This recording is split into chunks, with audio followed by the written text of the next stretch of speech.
Follow the buzzer.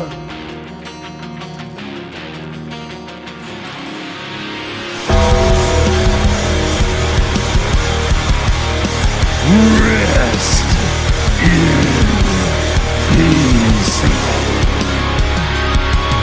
Woo!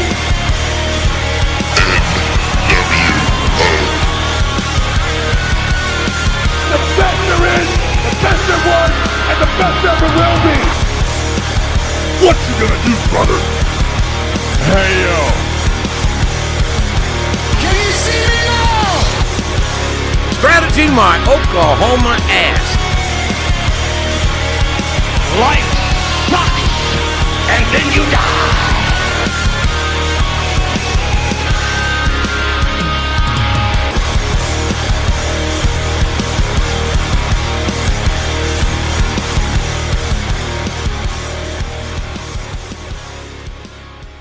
Welcome to the JM Report. I'm your host, GoodOlJM.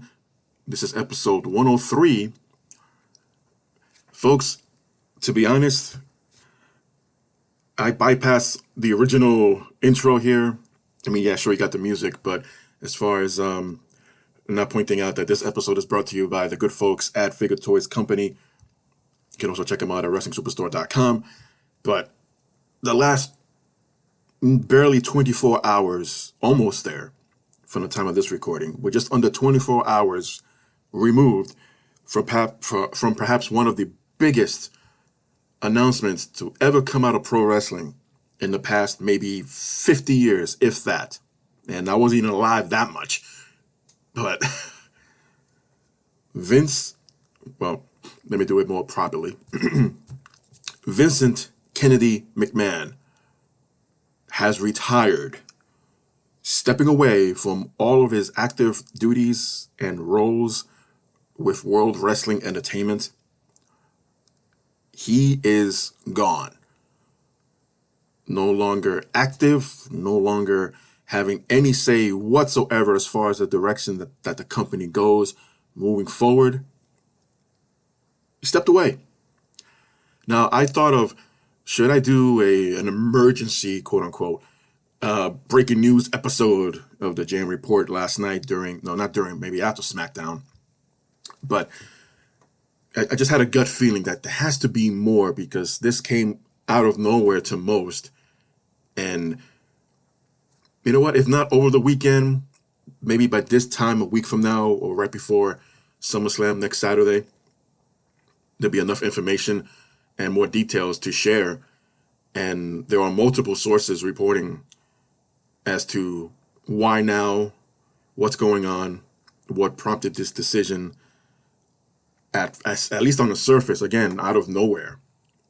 But sure enough, some information came to light, at least out here on this side of the world overnight while most of us were sleeping. And right before I headed out to my current location, I gathered some notes from multiple sources and try to shed some light into what led to Vince McMahon just deciding to retire out of nowhere at 77.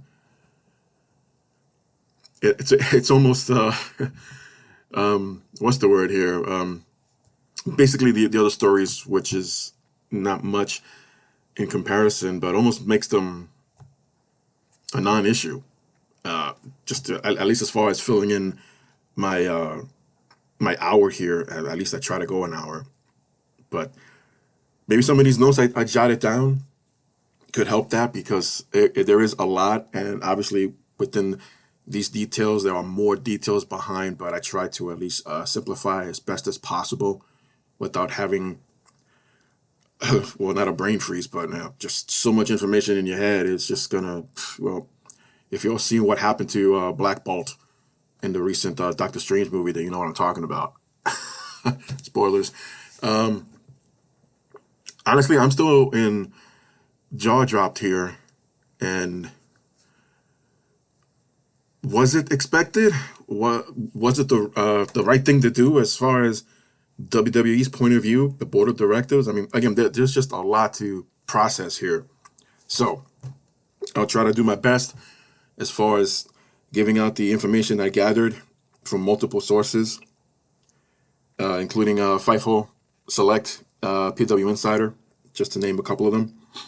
And here we go. So as mentioned, Vince McMahon has stepped away from all his roles in WWE. He is still, however, majority shareholder of the WWE, but does not have any say whatsoever when it comes to the WWE product moving forward. Meaning, as a shareholder, you still have some income rolling in.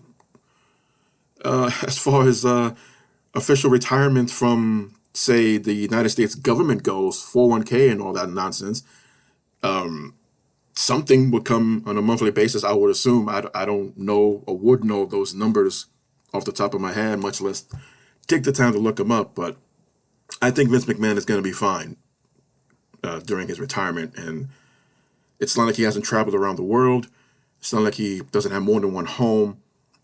And maybe now settling, which officially, I guess, 5 p.m. Eastern today will be officially 24 hours when he made that announcement of retirement, can contemplate what he wants to do when he's home. Would he still want to travel? I would imagine he still has his private jet and actually take a vacation. I mean, technically speaking, that pandemic could have been more of a laid back, slower down period, but nope, the show must go on, quote unquote. So officially, as I mentioned, retired at 5 p.m. shortly after the stock market closed, which was a very interesting detail that was pointed out. And seemingly the belief is that the decision was made to announce it at that time is to not affect the market itself, and it won't be while it's closed. So they have all this weekend to see and how, if any, the market for WWE will be affected come Monday morning when they reopen, I believe at 9 a.m. Eastern in New York. So if you're a shareholder or stockholder with WWE, you might want to look into that a little bit. Again, how much, if any, effect would come from Vince McMahon's retirement from WWE. So they were in Boston, Massachusetts last night for SmackDown, and this is when and where everything took place as far as announcing, holding any meetings. There wasn't my understanding that there was not any talent meeting. It was more of, okay, the decision was made.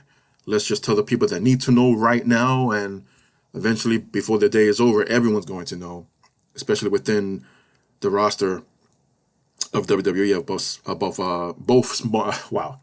both Raw and SmackDown. Yeah, they came out.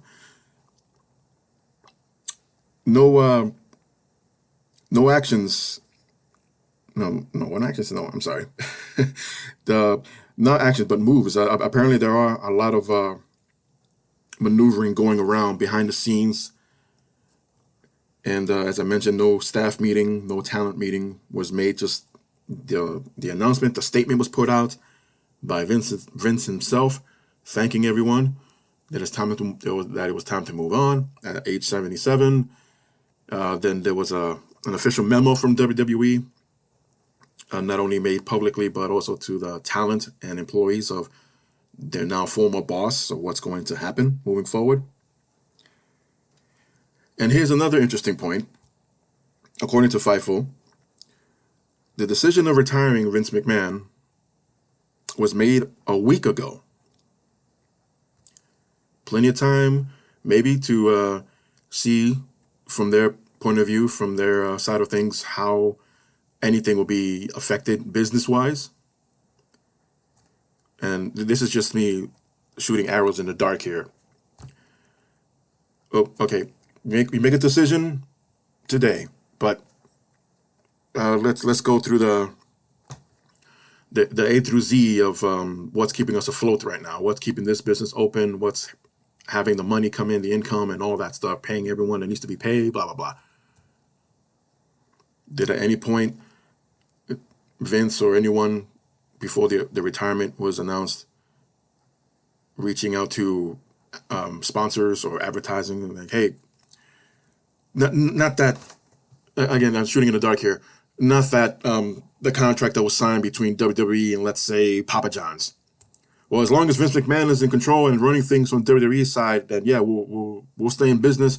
We'll keep that agreement going. You get paid X amount, and blah blah blah. Just show our logo throughout this segment, this time period of your show.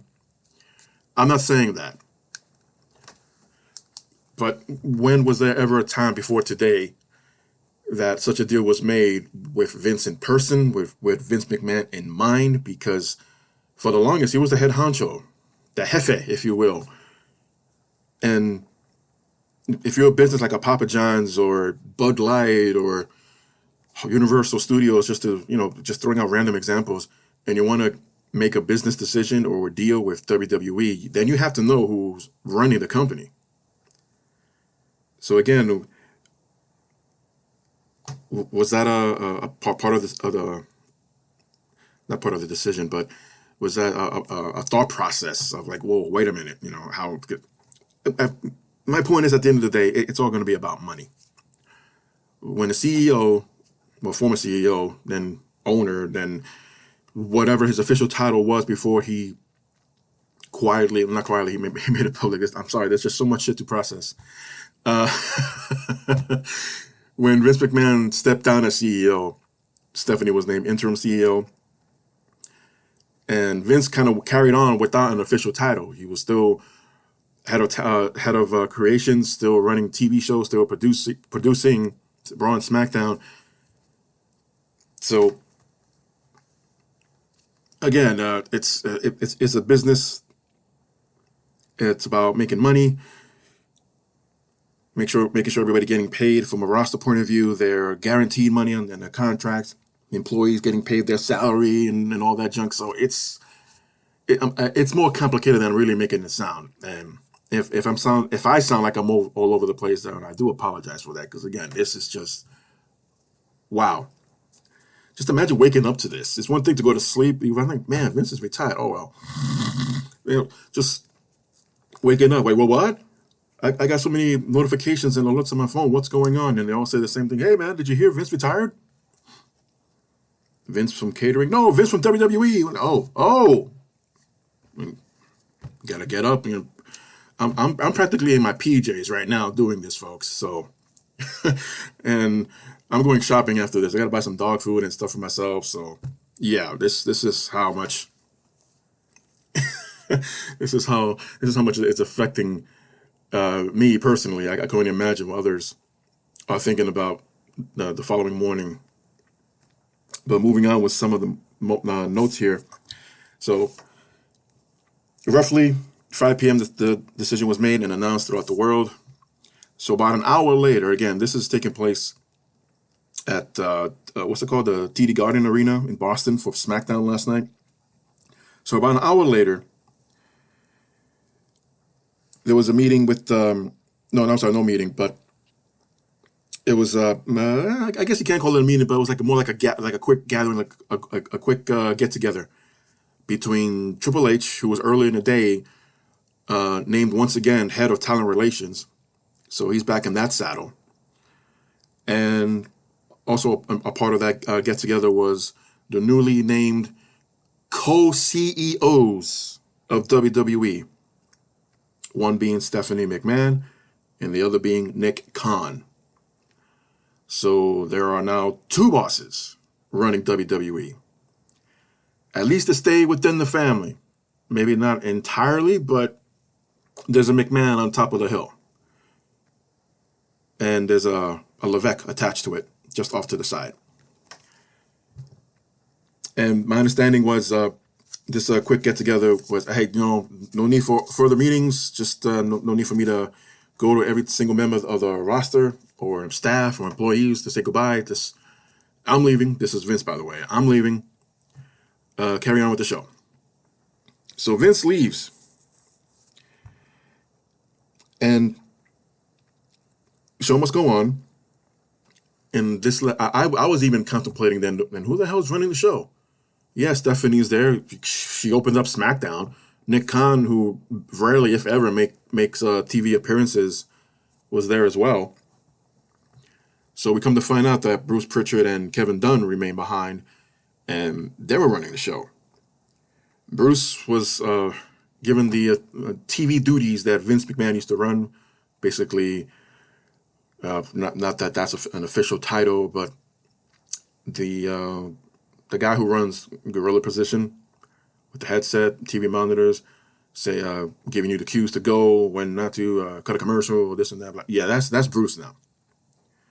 For a long time, sat next to Vince, and best to describe as his assistant, as his number 2 guy. In many ways, he was. Quick sip here. So, again, making it easier than it really sounds. Although this is happening very quickly, I can only imagine the paperwork that it would take to make everything official. And while transitions are still going on, Vince is apparently still giving some direction to Bruce. And while he was heading home, give some advice and more direction for the TV show to run for SmackDown. And if you saw SmackDown last night, just to step away a little bit from these notes, it looked and felt very different than it was a week ago. If you haven't noticed, and if you still have it on your DVR or going to look it up later on social media, during the matches, they didn't have those constant seizure zooming in and outs when someone's being attacked in the corner, or the 10 punches in the turnbuckle or whatever. That seemingly is gone, but I think some of the cameramen are so used to it that it slipped in and out here and there, but not so much that you realize that, oh no, they're still doing it. Then again, it's still day one when it comes to TV production post Vince McMahon, so we might see and notice more changes. The promos seem to be shorter, and we got a little bit more wrestling, more matches out of this. Now, I know what probably some of you are thinking as far as the whole Brock Lesnar thing. I'll get to that in a second.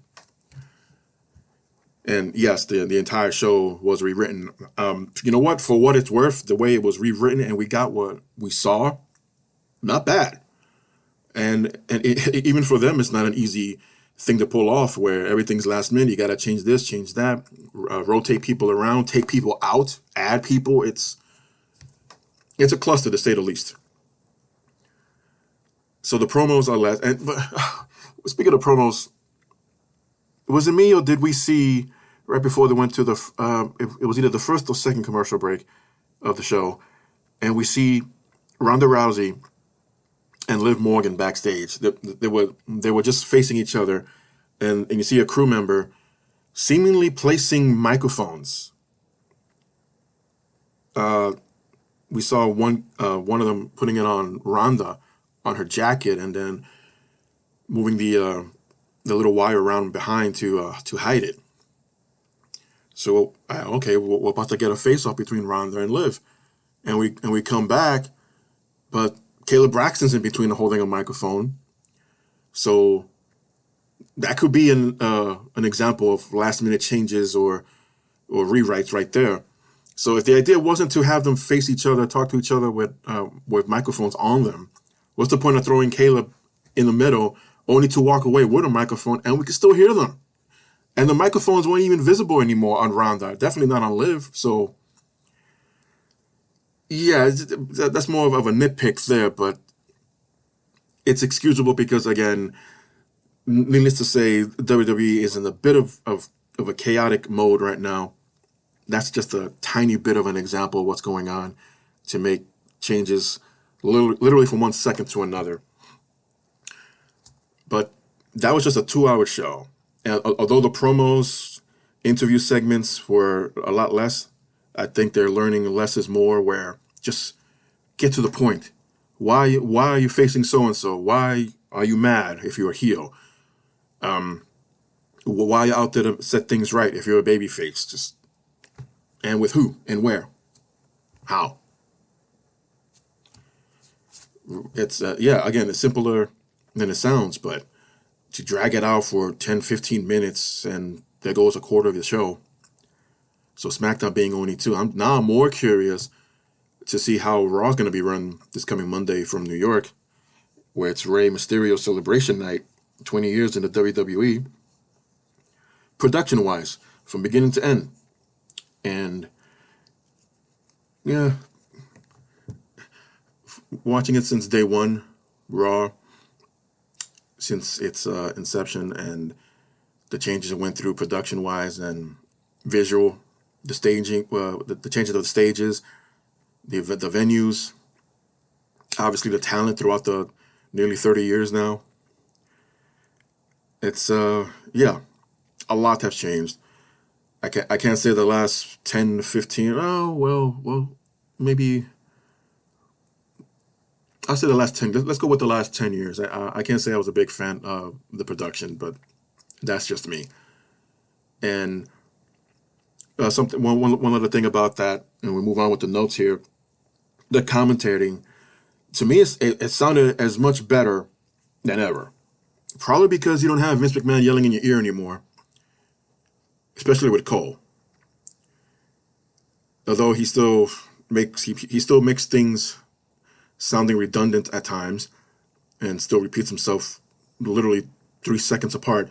But other than that, it was, for me, like, well, what a sign of relief. I mean, wow, I can actually tolerate these guys now. But that's just a 2-man team behind the table. Let's see, again, all eyes on Raw. If someone else is just as curious, please share your thoughts. But I'm just as curious for the 3-hour show with a 3-man commentating team and how they're going to pull that off, especially with production. So back to the notes. So with all that said, between the who's running the show last night, now there are rumors that Kevin Dunn, the executive producer, the director, might leave as well. And I say, yes. Let the old slogan said back in the post-Attitude Era, get the F out. Yes. I've listened to so many stories, shoot interviews, what have you, from former staff, former talents, former managers, agents, producers, or all points in between, that Kevin Dunn was just such a sore, the pain in the ass of life when it came to trying to get things approved by him or get things to see that I will make air, even though, again, Vince would have the final say. But I'm like, why? It's still a wrestling show.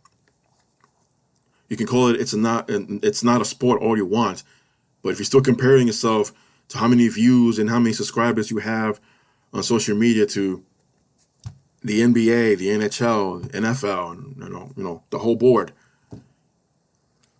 you're still a sport then. And I don't want to get too far off on that, but I didn't even know the guy. I never met him. I don't plan to either. But to me, it's like, so it's just about how you want the show to look and sound while Vince is giving the okay. And you got all these people with all these ideas, especially now that Vince is gone. Maybe now the wrestlers with their ideas can come to creative or the writing staff, especially with Triple H ahead of talent relations once again. We're going to see and hear more different, unique ideas for an individual's character or tag team, or in some cases, those staples out there. Staples. What am I doing? So it's definitely a sign of relief in more ways than one. And if the rumors are true that Dunn is leaving, then by all means, leave, flee. Don't turn around, don't come back. Enjoy your severance pay. Nah. Hey, goodbye. Well, why now is the question. Not too long ago, Vince was accused of an alleged sexual misconduct, of misleading many of the shareholders, misleading the board of directors when it comes to accusations and seemingly going against the rules and regulations of someone in Vince's old position is in or was. As many as 5 law firms are involved, and instigation. Oh my God, I need another sip. Hold on, please. That's good. The investigation is still ongoing. How far would it go? Who knows? Will Vince have to pay back all the money that was taken out, allegedly, from the company's accounts to pay off all these hush monies? That's in the millions, by the way, up to almost 12 million on former staff members, former employees, and even apparently a former female wrestler. All names have been so far disclosed. The Wall Street Journal, as I reported last week, says that, at least the reporters that first brought these stories to light, saying that there might be more, or there will be more stories to come out. So, last week, right? And the decision was made last week. Now, these reporters, their names escape me right now, but there are 2 of them from the Wall Street Journal. They were on Busted Open Radio. So someone from WWE, or maybe Vince himself, heard that interview, and when they heard, oh, there's more to come, yeah, that interview took place last week. The decision was made for Vince to retire was last week. So, coincidence? Maybe. But we're still waiting to see if there will be any more stories reported by the Wall Street Journal. And here's another kick to the nuts to Vince. HBO Films, and the ones who make the documentaries on a monthly basis, they are throwing their hat in the ring, so to speak, and are trying to reach out to all the alleged victims to film a documentary based on these accusations against Vince McMahon. No word if they reached out to Vince himself to partake. So if that's the case, then this might be something similar along the lines of Surviving R. Kelly documentary. Not that I've seen it, but we've all heard and saw the effect, the after effect. And now R. Kelly's serving, 30 years in jail? The aftermath, I guess, is the word I was looking for. So it's not over yet, folks.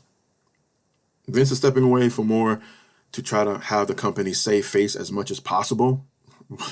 Whatever damage was done, I mean, we're beyond saving the face of the company requiring plastic surgery here. We're talking reconstruction surgery post the worst car accident you might have been in. Poor Vince. So, and here's where things got interesting as far as last night goes. So, you can draw your own conclusions of whether or not Vince was forced out. As far as the board of directors go and other officials higher up, when it came to said decision, may not be made public for a while, maybe for a long while. And I think everyone's going to be very careful when it comes to conducting interviews moving forward, especially the wrestlers. I'm sure most of them would be, we were in the dark. We found out the same time you guys did. And I will believe them. When it comes to other types of business inquiries moving forward that's going to involve Stephanie and Nick Khan, and probably even Triple H, I'm pretty sure there'll be questions like that along the way. It's like, hey, what happened? Was he forced out? Did he decide on his own? Was he talked into? My perspective would be, again, this is just my own personal perspective. I base this on absolutely nothing, anything other than what I was able to gather and just come to my assumption here. So I believe there are those, especially close to Vince in the WWE, that made him realize, look what's happening. Look what's going on. Look at other men in power, CEOs, owners, what have you, that have done, allegedly, have done the exact same thing that you're being accused of. And they denied it, and more victims allegedly came forward, and that just kept piling up. And the said CEO owner that was being accused of these accusations had no leg to stand on. And they stayed running their respective companies until they got arrested, indicted, and went to jail. And I don't need to name some of these pieces of, su madre right now. And possibly that's what Vince was shown. That was the picture that was painted for Vince McMahon to say, hey, do you want to be this guy? I'm not saying that cannot still happen depending on the outcome of the investigation. But if Vince was still in power and owner and CEO of, well, not CEO, but just still involved with WWE in any way capacity, because stepping down as CEO was one thing. Like, well, that's going to smooth things a little bit. No, you're still involved, dude. You're still behind the scenes. You're still being, for all we know, you are probably still signing the paychecks for everyone.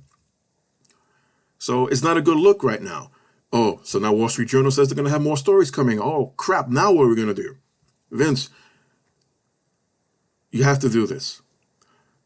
Many people, as I mentioned, hearing other shoot interviews and whatnot, how stubborn Vince can be, that he will fight, he will see you in court, and 9 out of 10 times will settle, but he will see this to the very end. Apparently, not this time. This was the one fight he probably didn't want to see the end of, at least not as a CEO, at least not someone that's still running WWE with an unofficial title, still working there. And what was it? Maybe 2 weeks worth of stepping away as CEO. What kind of decisions or what kind of direction was the company going while Vince is not CEO? But who was making such decisions then? Yeah, Stephanie was the interim CEO, but while Vince was still around, I don't think that whatever ideas or plans Stephanie might have had while being interim CEO can get anything past Vince and say, Dad, this is what I want to do. This is what's like, no, damn it. No, don't do that. No, but we're not CEO. I don't care. So needless to say, may not be a nasty looking one, but WWE is in a bit of a chaos right now. Everything needs to be straightened out. A lot of things need to be re-evaluated, at least to those from the public point of view, from the sponsor's point of view, advertising. Again, I don't think that's going to be affected too much, if at all. But there are going to be a lot of questions now. Okay, you're in charge. Well, you two are in charge. So what can we expect? What plans are there? This is something that's not going to happen one day or to another. This is going to take time. Such as I mentioned before, the transitions are ongoing. For all we know, there's an official start date for Stephanie and Nick to run as co-CEOs. Unlike, I believe, Triple H, who on the spot was given back the title of head of talent relations. So you can move forward with Triple H running that side of things. But CEOs, again, the ink hasn't dried yet. Let's just put it that way on the paperwork and the contracts. And I just hope from the fans' point of view, and I found it interesting where last night Stephanie opened up SmackDown and didn't take too long to say that, hey, Vince, at no point did she say my father, my dad, until she put the microphone down and looked at the camera and told Vince, I guess, who might have been watching from his hotel or wasn't flying back to Connecticut, that she loved him, Dad, and that's it. The show carried on. But Vince, that was Stephanie in character. That's where the line gets blurred, where you're announced as this co-CEO of WWE, but you're still the Stephanie character, and acknowledging your legit father as Vince. Could have made things more complicated as if she mentioned him as Mr. McMahon as retired, because that would have been like, wait a minute, is he or is he not retired? because at that point, you're really insulting the intelligence of not only the fans, but everyone else that's trying to figure out what is going on with WWE. And yeah, gracefully, he's gone. He's retired. We're going to move on. And yeah, thank you, Vince.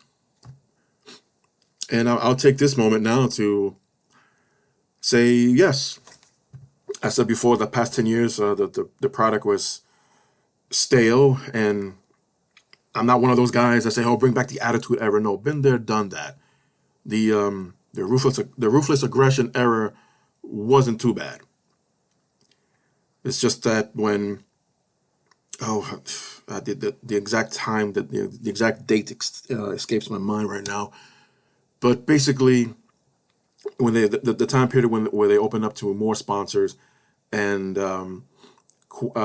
slowly but surely started moving away from the TV14 era. I guess that would be the time frame. And it just got boring to a point where we got to where we were at least as this past Monday Night Raw. And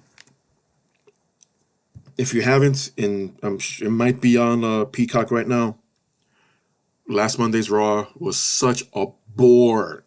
My God, I think my nightmares started having nightmares. Even with Titus O'Neil opening up, seemingly trying to smooth things over with the fans, and whether it was a fake crowd noise or whatever, but there seemed to be a lot of people like, maybe, which I questioned last night when Stephanie announced that Vince retired, that there was a large amount of boos throughout. I'm not saying that they weren't in the arena, but they were, like ridiculously loud. And you look back at the reactions, at least from the fans at ringside, which I thought looked to be at least two fraternities sitting ringside. They weren't even reacting to this. If anything, they were just holding up their beers, their thumbs up or whatever. And those three guys in referee shirts had lack of reaction, I'll say that. But Titus, oh man, I love the guy. I met him a few times. It's not something I'll ask, but he might have been put in a really, really rough position, and you can see in his face maybe some of the things he said he didn't want to say. That what kind of place the WWE is. It's basically a safe haven, whatnot. What are you doing, man? Such a safe haven that the man who's being accused of all these things 4 days later is retiring. Come on. Don't be afraid to ask questions, folks, but I have a limit. And I might have met some of these guys more than once and had to chit-chat, but it doesn't mean I know them as if I've known them for the past 20, 30 years. And even if I did know, I'm not going to get that person or, hey, man, who made you say that? Who forced you? I mean, no, there's just certain things I believe that are left unsaid. And if the person, in this case, Titus, was told, I'm assuming, to say certain things or follow the script word per word, that one day he will come out and say, yeah, that day, oh, man, they called me in and blah, blah, blah. It was in my hometown, this and that. But, yeah, Stephanie calling her father by his first name. So lastly, as far as SmackDown goes, shortly after the announcement was made, and again, everybody was in the arena getting ready for SmackDown. Among those already in the arena was Brock Lesnar. Now, I was a little confused as far as, wait a minute, watching the show, because I was just more curious to see how the production, was going to go for SmackDown, rather than just refreshing some of my sites to see if anyone's reporting what's going on backstage during SmackDown. So shortly after the retirement was announced, Brock Lesnar leaves the arena, and some are reporting saying something to the effect of Brock Lesnar saying, well, if he's gone, I'm gone. Now, my confusion was, wait a minute, wasn't Brock and or Roman Reigns advertised for this show? And I noticed this right before, I'll say maybe 9:30. Like, wait a minute. Because the show, to me, with the little bit of changes and maybe the rewrites as well, it felt like it went even faster compared to a week ago, with a lot of unbearable segments and promos and dialogue that was being said and done. I caught myself there towards the end. And sure enough, Brock Lesnar returned after the main event to attack Theory. I think with all the rewrites, and it might have been reported that Brock Lesnar would have been heavily involved with the show, a lot more than what we saw last night. So just to come out and attack Theory, and storyline wise, like, well, this guy, besides mentioning Roman Reigns, because that's when the Usos got upset earlier in the day and were forced to team up with Theory later on in the main event against the Street Profits and, oh my God, I forgot their partner. Madcap Moss. And they kind of, okay, well, we got this from the Roman side of things, so how about we get Brock on the same on his side of things with the same agenda, because Theory's been mentioning his name as well. I'm gonna cash in on this guy if you win after SummerSlam's main event, blah blah blah. That everybody's mad at Theory for running his mouth. If there's one person's reaction that I would like to know, and feelings and thoughts about Vince McMahon retiring, it would be Austin Theory, because he will now go down. Besides the youngest this and the youngest that, but now going down as the last protege of Vince McMahon, at least on paper, at least on television. So definitely someone's reaction and feelings I would like to hear one day. But Brock, while he was out of the arena, they being WWE personnel reached out to him to come back. Another set of curiosity is, what did you say to him to make him come back? Or, in fairness, Brock could have just changed his mind altogether. And even though maybe Brock, well, if he's gone, I'm gone. Like, yeah, whatever deals you made might have been with Vince. I understand that, but those deals shouldn't go away. Why would they? Everything's on paper. If anything, the new CEOs might have to look at contracts or agreements or whatever over again and still honor it. I don't see why they wouldn't. Brock doesn't want to pull. Well, it's not really the same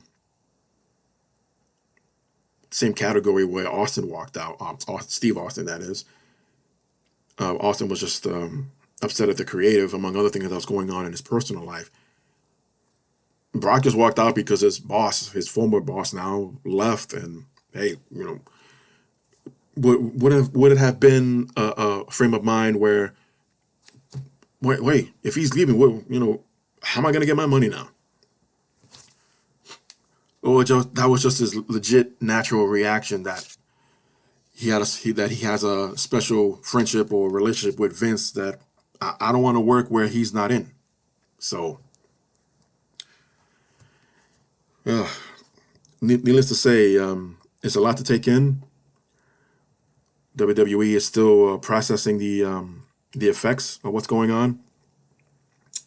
And now we live in a world, not to sound too selfishly comparing to what else is going on around the world that's affecting people's lives, but from a pro wrestling fan perspective, point of view, and Tony Khan wasting no time in taking a shot on Twitter. I'm not going to spoil it. If you want to know what I'm talking about, go to Tony Khan's Twitter and just read what he had to say about basically reacting to Vince's retirement. So that's how he was affected by it. But the rest of us, it's almost like you're reading about a relationship or a marriage that broke up after decades of being together, and now you have to get used to realizing that, oh, well, he left. The divorce is finalized. He left, whether there was a mutual agreement for it, or you sign a prenup or whatever, custody battle. Yeah. Vince is gone, not running WWE anymore. And I was trying to say earlier that I'm not going to rain on his parade. I wanted to take a moment to, despite having the last 10 years for me being stale, the product, and really doing a horrible job and getting people over and creating new stars. It's always been the same people over and over again. They only leave if they're only off television if they're injured or just overran the script or the time script. Yeah, I've been watching since 1987, and as time went on, I didn't know that there were other wrestling companies out there. I got to discover the NWA before it became WCW. A little bit later on after that, ECW came out, well, out of the NWA as well. And of course, in a new millennium, there was Ring of Honor, there was Impact Wrestling, and AEW now. So Vince was the guy, the promoter of all promoters. He would take calculated risks financially. Of course, we all know the WrestleMania story, the first one. Even when he couldn't afford to pay Bret Hart anymore out of the 20-year contract that they signed back then before he got screwed, was able to afford to pay Mike Tyson just a few months later. If only Bret was able to take a hiatus and let his contract run out then and not go to WCW, but that's just fantasy booking and fantasy rewriting history in life. Kind of like what WWE is doing now, rewriting history. But Vince did a lot. He brought a lot, even at times going against his own people when it came to bring someone back. In, for example, Ultimate Warrior, 3 times, making decisions on the spot where, hey, I mean, if you don't want to work because I'm offering this amount and you're asking for more, then we can't continue this. Well, you're wasting my time by stalling me here because you're complaining about money. So I'm just going to let you go. And Hulk Hogan fell in that category more than once. Probably one of the last ones was the whole Mr. America fiasco. Never got to create a physical Hall of Fame. Right now, all it is just a website. My understanding was the plan for the physical Hall of Fame would have been just outside Universal Studios Orlando, where the Hard Rock Cafe now stands. Before that, it was the NBA store.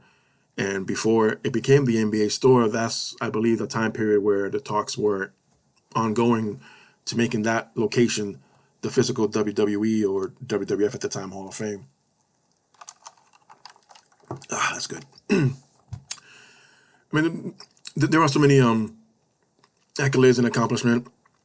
I think one of the last ones, the biggest hell yeah moments that Vince pulled off was buying out WCW. But it was all downhill from there with the failed invasion, where I believe this is where WWE turned into DC Comics, where they couldn't be patient enough and take their time to establish said invasion.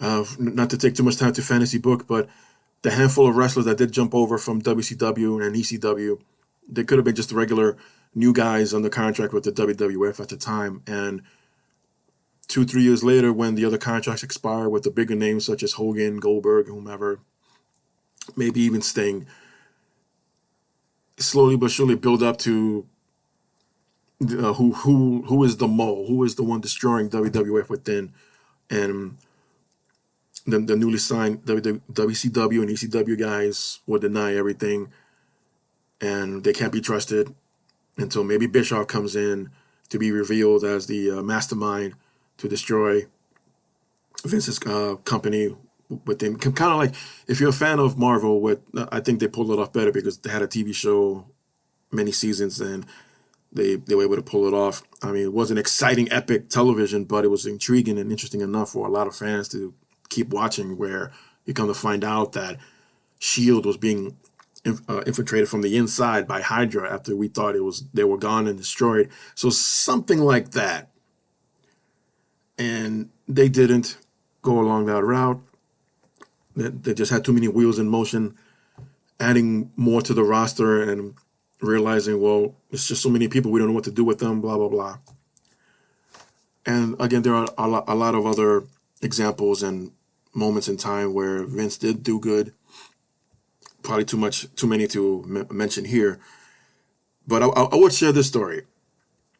I guess you can kind of say it was a kind of an interaction I had with Vince once, many, many moons ago. And this was right after the tapings of, oh my God, was it the 10th anniversary Raw show that took place at the World? It might have still been called WWF New York. So I went along and I was hyped as hell to find out when they made a DVD out of it, and I make a few cameos throughout, and I'm right. I'll be standing stage right on the railings above that little pit area that they used for the seatings where the wrestlers were. And if you see any, if you've seen any of my posts where I share personal pictures, then you just look for my mug, and I'll probably just have longer hair. Anyway, so the show is over, and I leave, and I go to the side of the building where all the limos are parked, trying to catch a glimpse of any wrestlers. But I believe they stay behind, waiting for the crowd to die out enough where they can start leaving and get into their vehicles and go to the hotels or go to the next town or whatever. I was fortunate enough to, like many others that were standing with me, to catch Vince McMahon himself walking out, and he was all smiles, surrounded by security, like the Pope, and he was trying to be escorted to his limo. And a lot of us, including me, were asking, "Oh, can we say hi to Vince and shake his hand or whatever?" And I remember clearly hearing one of the security guards like, "No, you catch him next time he comes back." I'm like, "Well, come on, man. When is the next time he's gonna come back to this place? Seriously?" And I don't remember if already they owned WWF New York or it was still a business transaction, not a transaction, but a business venture where they lend out the name WWF for that location to be used in Times Square. I don't remember that, but Vince, that might have been the only time Vince was in there with a live crowd. And pay-per-views held throughout the next couple of years. They would go back to WWF New York and say, "Oh, hey, so-and-so's here holding a pay-per-view party for the Royal Rumble or Survivor Series or whatever was going on." Vince was obviously nowhere in sight. He was at the arena running the show. But when Vince came out, "Hey, can we shake his hand? Can we say hi or whatever? Take a picture with him?" I had one of those old film pictures that I had to develop. But I was a little bit shorter. I might have been, I don't know, a few inches shorter than compared to now. But I was able to reach up, hold my camera up over the security's heads, and hope for the best, snap a picture. And I was able to get a clear, centered, almost like a profile shot of Vince McMahon smiling, walking away. And because this was nighttime already, there weren't too many lights out there, but my flash on my camera was bright enough and caught that moment. And I still got to develop this somewhere in one of my albums. And I always said, if I ever met this man, this is what I would want him to sign. Action figures, sure, you can hang it up on my wall, but this is something that I took of him and to have one day have him sign. And yeah, just hang that on my wall and maybe even take a picture of me looking at that picture with arms crossed, looking all proud. Like, yeah, I did that. Oh, well, yeah, he signed it, but yeah, I took this picture. Yeah. Here's to Vince McMahon. Happy trails. And, well, good luck with that investigation. Hopefully it's the outcome you want and not the one that others will probably hope for, because, let's face it, if these accusations turn out to be true, dude. Dude, oh, God.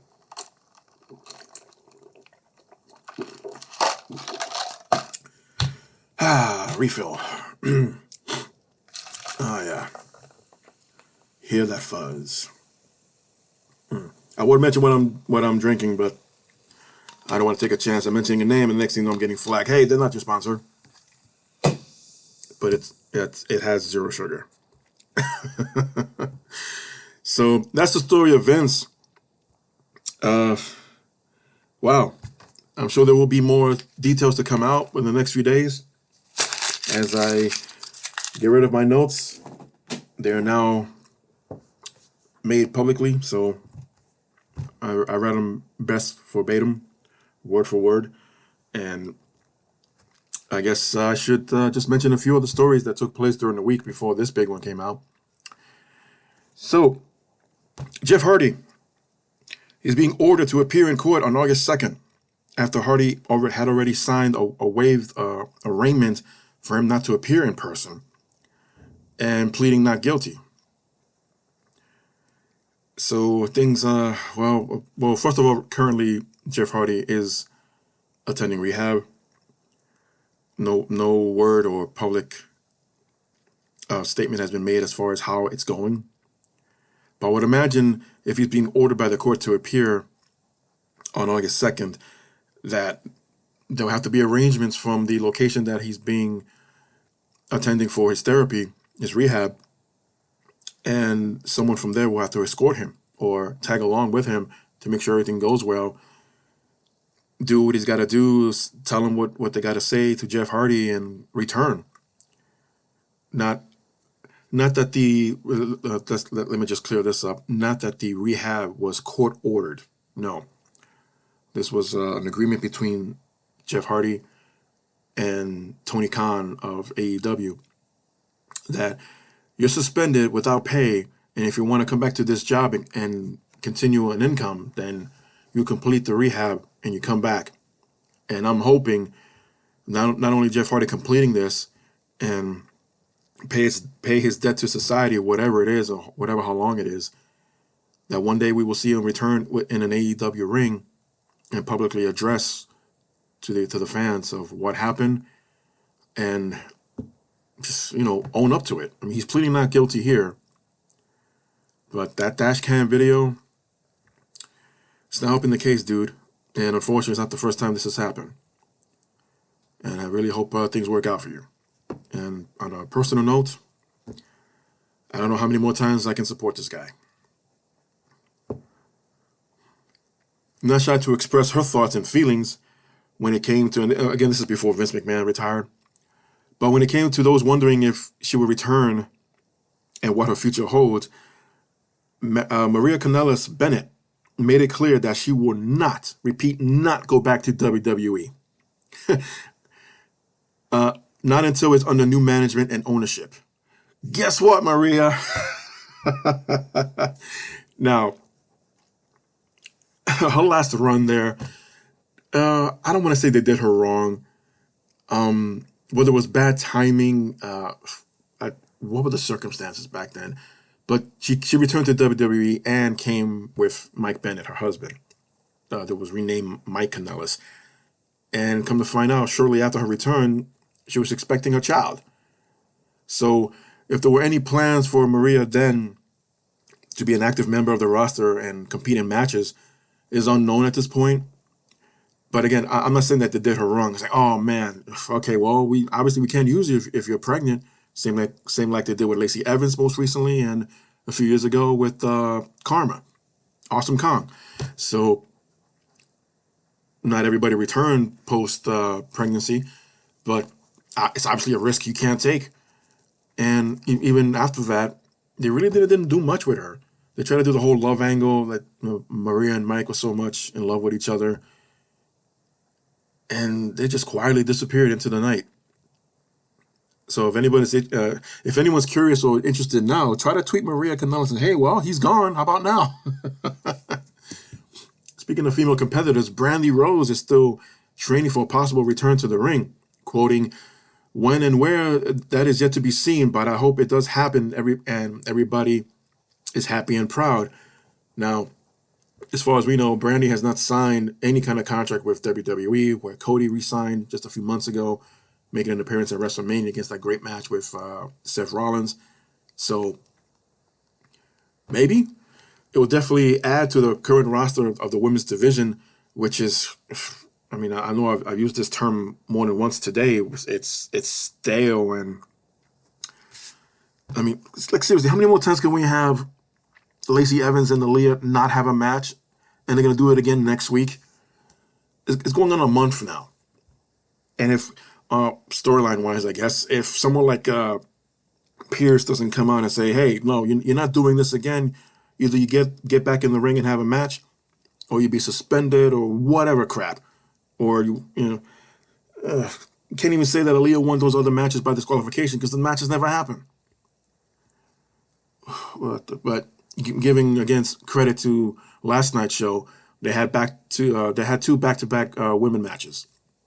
So again, it's day one, slowly having those transitions to see how what is written on paper is going to translate to what's going to be seen on television. Well, on the weekend of, this is last weekend, obviously, but on the weekend that his biography was shown on A&E, Bill Goldberg revealed to the New York Post that he is still under contract with the WWE. Quoting as part, I'm still waiting for that one to happen, one more match, one of these days, but I suppose you never retire in the wrestling world until you're dead. Well, Vince retired, he didn't die, which many of us thought would happen first before Vince even mentions of retirement. So, speaking of which, I forgot to mention this earlier when Brock walked out, and it was such chaotic that there were rumors that if Brock didn't return to SmackDown and supposedly not partake in SummerSlam next Saturday, then what's plan B? And the rumor was, well, if Brock doesn't return at all, we'll just slide in Goldberg with no rhyme or reason or even build up to it. And, well, if you've seen the last Roman Reigns-Goldberg match, enough said, especially if the rumors are to be true. And not that Brock wouldn't walk out again. First of all, it's too short notice. We don't know exactly what kind of shape Goldberg is in. And after seeing the biography last week, well, he's doing okay. But for someone that, during his football career, which, if anything, was a highlight for me of the show, where they detailed even more of his football career before, during, and after, and what led him to become a pro wrestler, heading towards WCW's power plant. That somewhere in there, while he's telling the story, Goldberg was like, I just wanted to hit other guys, other players as hard as humanly possible.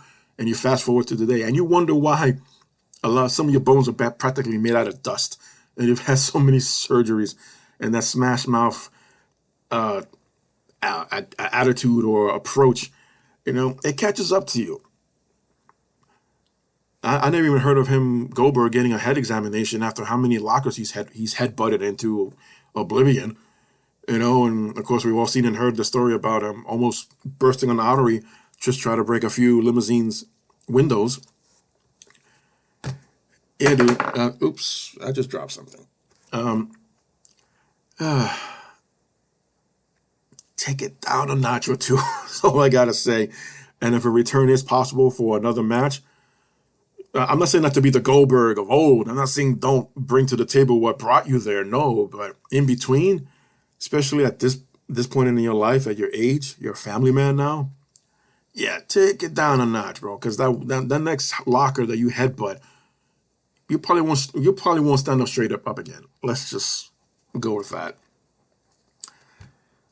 So it's now official for Ric Flair's last match, again, that it will not be a one-on-one match with anyone. Instead, it will be a tag team match where Ric Flair will team up with his son-in-law, Andrade El Idolo, taking on Jeff Jarrett and Jay Lethal.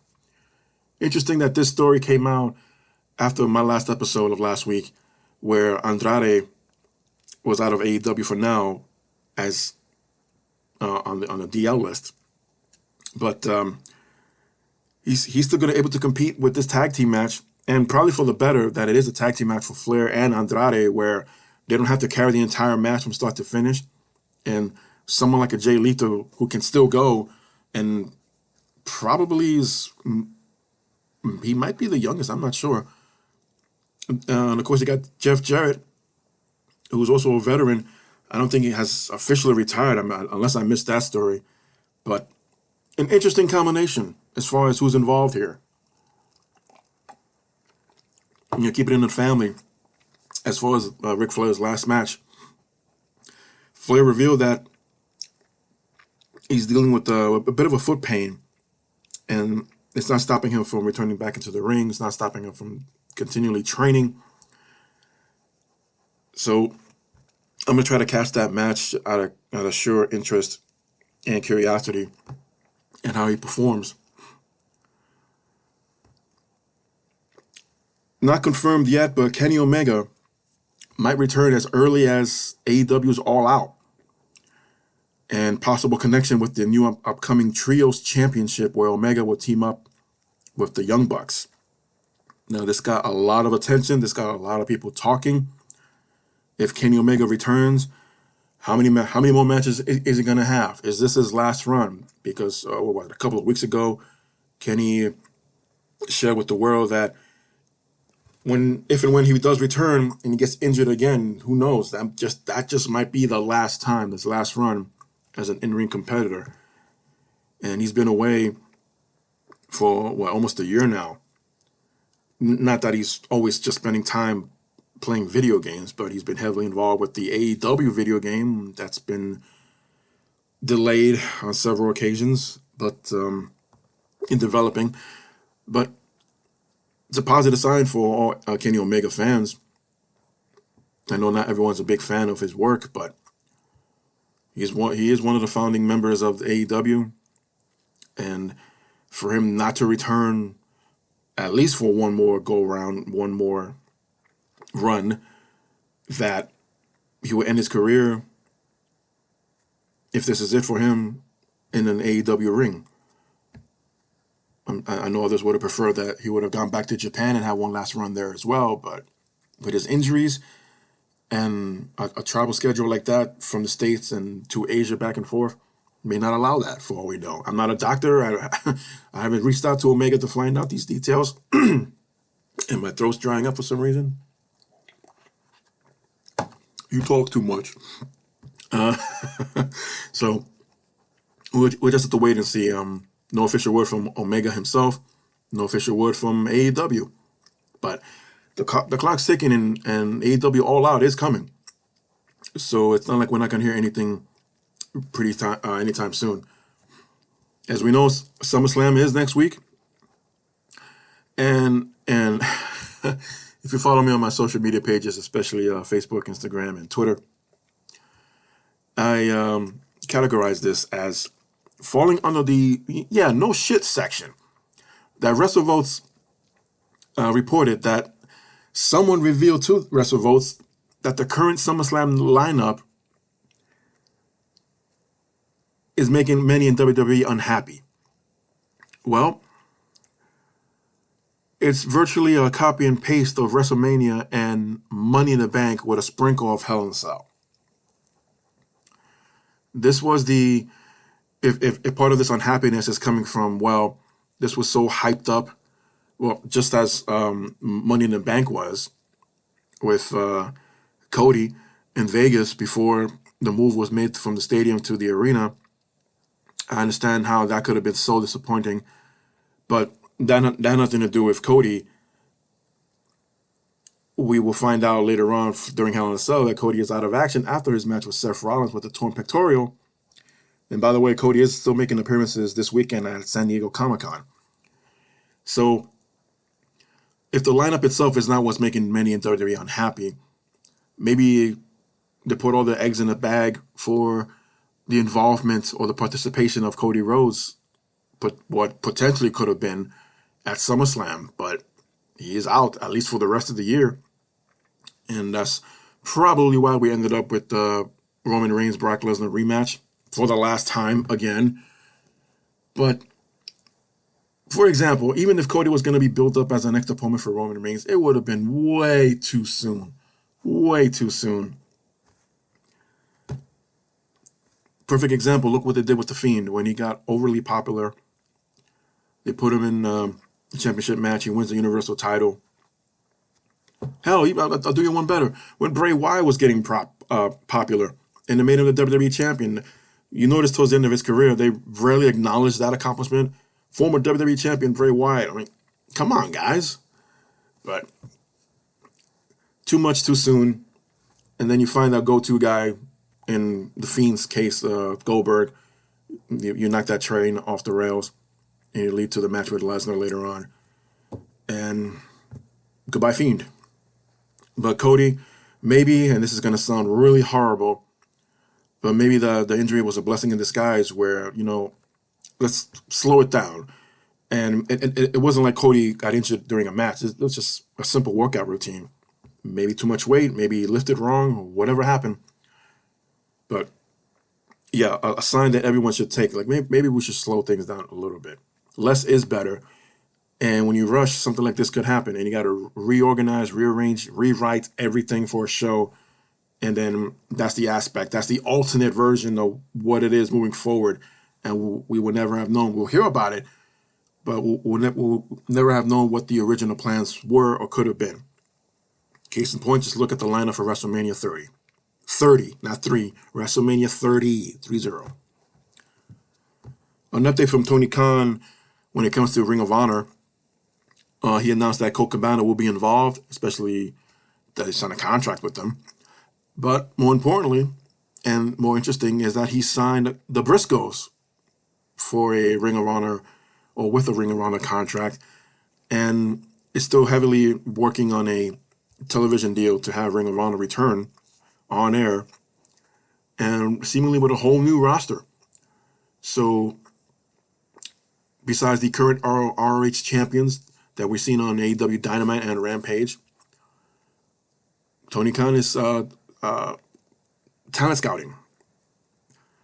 And I'm not really all for the cross-promotional thing. I mean, I'm not to do it, but to just have that constantly where you got AEW guys showing up on ROH and vice versa.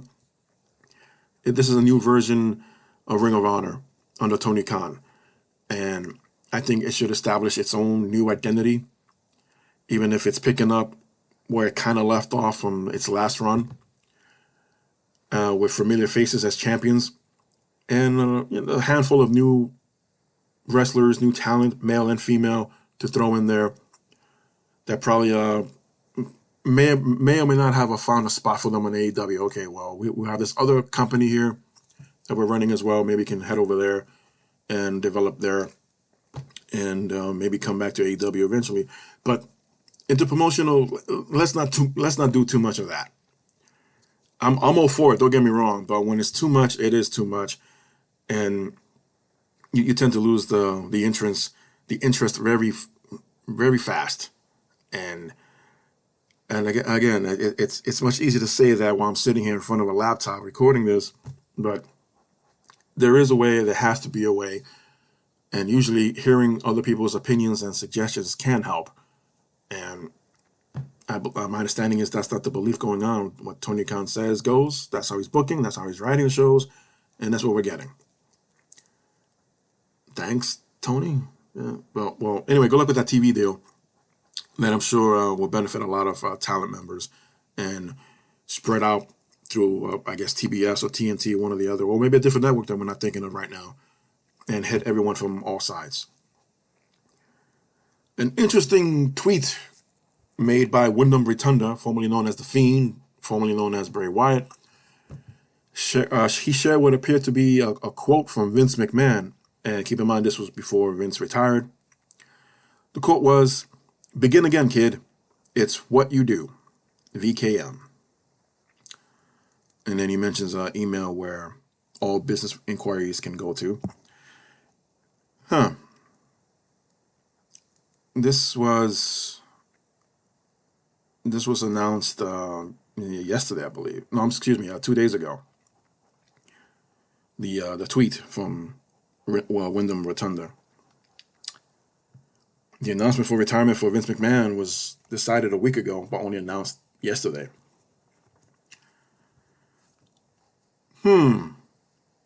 Another set of circumstance, another set of coincidence here. That did Rotunda know that Vince was retiring, and then the next day, Vince is retiring?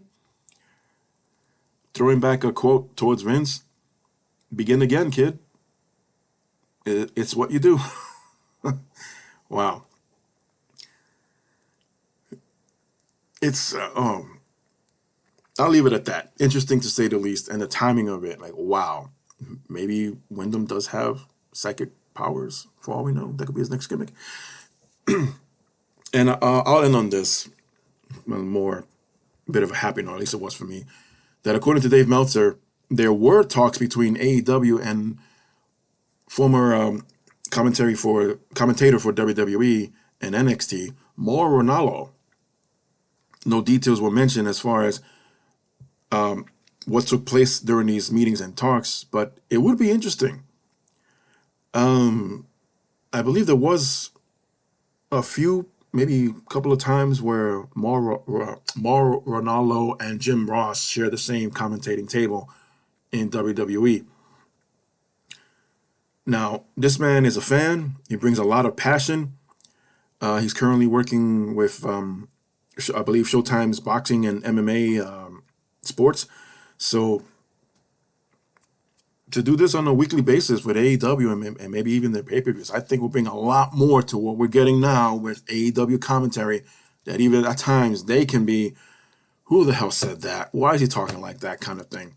Now, we all have our favorites when it comes to commentary, and we can always fantasy collaborate who we want to who we want to see seated next to each other to call a match, to call a main event, or call an entire event. One of my personal favorites was always Gorilla Monsoon and Jesse the Body Ventura. Then it was Gorilla and Bobby the Brain Heenan. And then Jim Ross and Jerry the King Lawler. Those are just my top three commentators, not in that order necessarily. But times change, obviously. You add one, you take one away. You get the facts of life. I almost got into that rendition, but Ranallo, I think, would bring a lot to the table, to the commentary table, that is, no pun intended. And if it's only a part-time deal, a part-time gig, or just a weekly, just come to TV and you'll commentate, and then we'll see you next Monday or see you next Wednesday. I think it'll be a good fit for AEW. Again, that's just my opinion. Maybe, maybe not. But time will tell, and they can reopen up the talks / negotiations, and we'll hear something down the line. Mauro himself hasn't made mention of any of this, but then again, that's not confirming or denying that these talks ever took place at all. And said talks was said to have taken place a few months ago. So we'll see.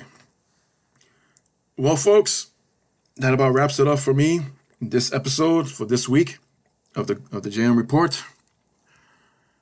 I went on a little bit there, unedited, by the way, so there aren't any cuts here other than the dead air that you will hear from here and there.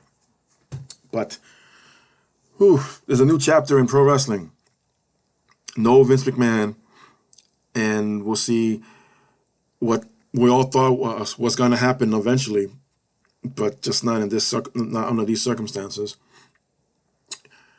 And SummerSlam is next Saturday. I will be. I'm going to try to have a JM Report after SummerSlam, so the next day, not the day out, because I would really want to talk about the results. I got a feeling there's something interesting going to take place during the event, and maybe some kind of ridiculous, WTF moment in the main event, and no scheduled prizes, no surprises are expecting. But then again, just to turn up the number a little bit in interest and ratings for the next Raw and SmackDown shows, and get people talking again. You never know. That's what we got last year with Becky Lynch coming back, and the build-up towards the Roman Reigns-John Cena match from last year. So, yeah, if that's the formula they want to do on an annual basis, then it can't work. Just to try to keep some of the hints or details on a down low, and you get the reaction you're looking for without having to pipe in fake crowd noise. But that's just my opinion. Anywho, thank you for tuning in. Thank you for watching, or listening in this case, and for your support. I've gotten a lot more followers and likes the past few days, past couple of weeks, and I want to say thank you very much.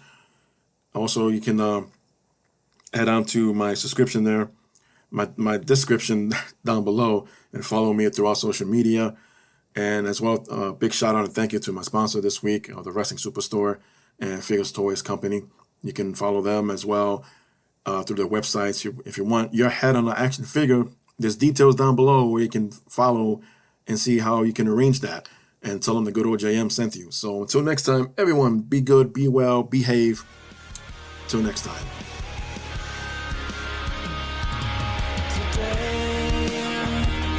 Found the strength to open my eyes, leave it all behind.